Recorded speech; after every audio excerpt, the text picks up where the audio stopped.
Welcome to Learning On. നമ്മൾ ഇന്ന് discuss ചെയ്യുന്നത് dual nature of matter and radiation ലെ MCQ questions ആണ്. First question, find the wrong statement. Option A, an electron gun is to create electrons and then accelerate them to a very high speed. Option B, thermionic emissions and photoelectric emissions are same. Option C, the kinetic energy of photoelectrons vary. Option D, vacuum tubes are thermionic devices. ഇവിടെ wrong ആയിട്ടുള്ള statement എന്ന് പറഞ്ഞാൽ എന്താണ്?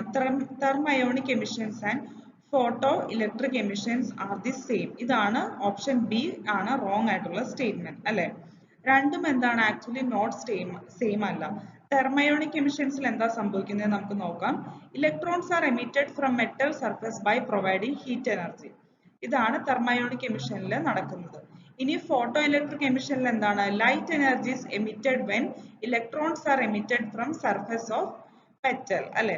അപ്പൊ option B ആണ് wrong ആയിട്ടുള്ള statement. Next question, which radiations will be most effective for emission of electrons from a metallic surface? ഏത് radiation ആണ് മോസ്റ്റ് എഫക്റ്റീവ് ആയിട്ടുള്ളത് when electrons are emitted from metallic surface എന്നാണ് ചോദിച്ചിട്ടുള്ളത്. ഏതാണ്? യു വി റേഡിയേഷൻസ് ആണ് most strong and effective ആയിട്ടുള്ളത്. അപ്പോൾ option C ആണ് കറക്റ്റ് ആൻസർ വരുന്നത്. എന്തുകൊണ്ടാണ്? യു വി റേഡിയേഷൻസിന് ഹയർ ഫ്രീക്വൻസി ആയിരിക്കും ബാക്കിയുള്ള വേവ്സിനെ കമ്പയർ ചെയ്യുമ്പോഴത്തേക്കും. അതുകൊണ്ട് തന്നെ അതെന്താണ്? മോർ എനർജറ്റിക്കും ആയിരിക്കും.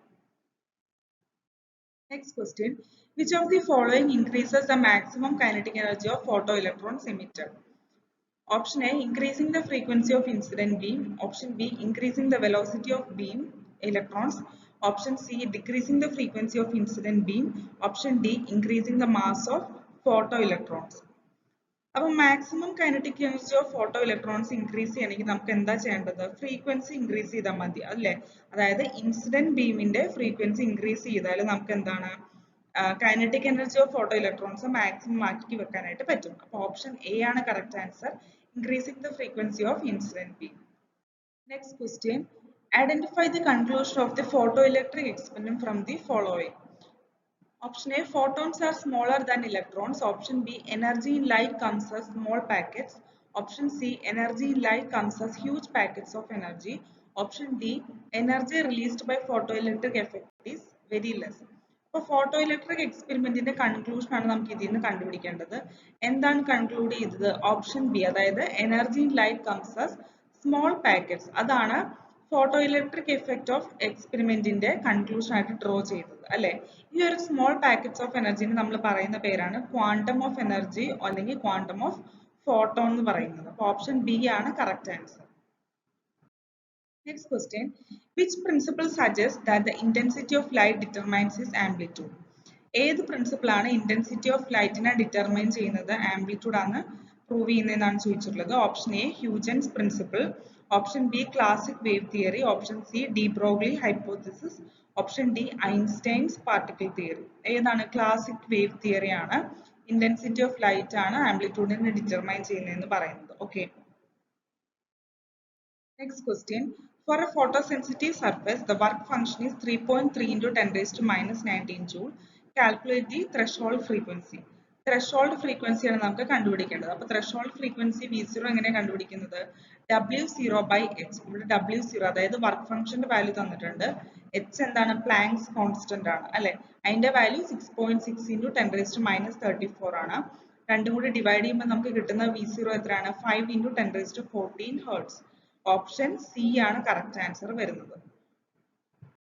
Next question, which among the following shows particle nature of light? തന്നിരിക്കുന്നതിൽ particle nature of light exhibit ചെയ്യുന്നതാണ് ചോദിച്ചിട്ടുള്ളത്. Option A, photo electric effect. Option B, interference.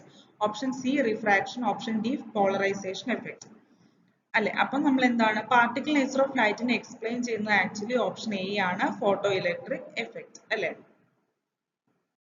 Next question, what is de Broglie wavelength associated with an electron accelerated through a potential difference of 200 volts? നമുക്ക് എന്താണ് കണ്ടുപിടിക്കേണ്ടത്? D Broglie wave length ആണ്. D Broglie wave length lambda കണ്ടുപിടിക്കാനുള്ള equation എന്താണ്? h by p. ഈ p നെ നമുക്ക് mv എന്ന് എഴുതാം. അപ്പൊ എന്താ? h by mv വരും. പൊട്ടൻഷ്യൽ ഡിഫറൻസ് 200 ആണ് തന്നിട്ടുണ്ട് അല്ലെ. അപ്പം ഈ h by mv നെ നമുക്ക് എങ്ങനെ എഴുതാം? 1.227 by root v എന്ന് എഴുതാം അല്ലെ. അപ്പൊ 1.227 by root 200 വരും. ലാംഡയുടെ വാല്യൂ എന്താ കിട്ടുക? 0.086 നാനോമീറ്റർ ആണ് ഡി ബ്രോഗ്ലി വേവ് ലെങ്ത് നമുക്ക് കിട്ടുന്നത്. Next question, which theory of light explains photoelectric effect? ഏത് തിയറിയാണ് ഫോട്ടോ ഇലക്ട്രിക് എഫക്റ്റിനെ എക്സ്പ്ലെയിൻ ചെയ്യുന്നതെന്നാണ് ചോദിച്ചിട്ടുള്ളത്. Option A electromagnetic theory, option B magnetic theory, option C electric theory and option D wave theory. അപ്പൊ electromagnetic തിയറിയാണ് photo electric എഫക്റ്റിനെ explain ചെയ്യുന്നത്. Next question, two beams, one of red light and other of blue light of same intensity are incident on a metallic surface to emit photoelectrons. Which emits electrons of greater frequency? ഏത് light ആണ് greater ഫ്രീക്വൻസിയിൽ ഇലക്ട്രോൺസിനെ emit ചെയ്യാന്നാണ് ചോദിച്ചിട്ടുള്ളത്.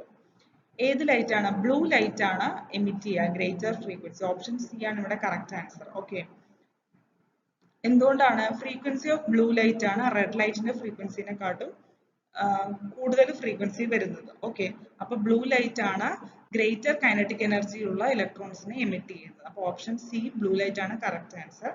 അപ്പൊ ഇത്രയുള്ള MCQ questions. Thank you.